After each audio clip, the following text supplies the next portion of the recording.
राजस्थान की पवित्र धरती, जहां रेत का हर कण शौर्य की गाथा सुनाता है, वहीं जन्म हुआ एक ऐसे वीर का जिसने मेवाड़ को शक्ति, सम्मान और स्वाभिमान की नई ऊंचाइयों पर पहुंचा दिया। वो थे महाराणा कुंभा। सन 1417 ईस्वी के आसपास जन्मे राणा कुंभा मेवाड़ के महाराणा मोकल के पुत्र थे। सन 1433 ईस्वी में पिता की हत्या के बाद मात्र 16 वर्ष की आयु में उन्होंने मेवाड़ की गद्दी संभाली। लेकिन यह राजतिलक आसान नहीं था। चारों ओर षड्यंत्र, आंतरिक विद्रोह और बाहरी दुश्मनों की नजर मेवाड़ पर थी। राणा कुंभा के जीवन का पहला बड़ा युद्ध था सारंगपुर का युद्ध, जो सन 1437 ईस्वी में लड़ा गया। उनके सामने था शक्तिशाली शत्रु महमूद खिलजी, जो मालवा सल्तनत का सुल्तान था। महमूद खिलजी मेवाड़ की बढ़ती शक्ति से भयभीत था। वह चित्तौड़ को जीतकर राजपूतों की शक्ति को कुचल देना चाहता था, लेकिन उसे अंदाजा नहीं था कि सामने कौन है। राणा कुंभा ने अपनी रणनीति, सैन्य कौशल और अद्भुत नेतृत्व से सारंगपुर के मैदान में मालवा की विशाल सेना को पराजित कर दिया।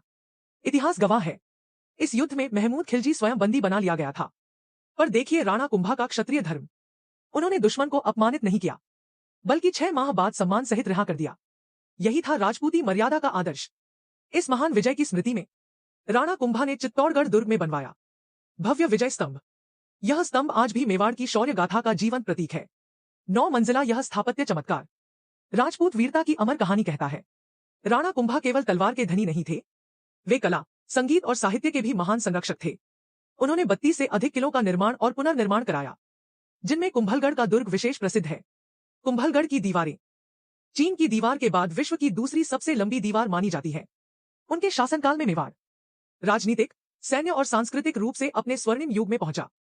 राणा कुंभा केवल एक राजा नहीं थे, वे थे स्वाभिमान की जीवित मिसाल। सारंगपुर का युद्ध उनकी वीर गाथा की शुरुआत था, लेकिन उनकी तलवार की चमक पूरे राजस्थान और भारत के इतिहास में अमर हो गई।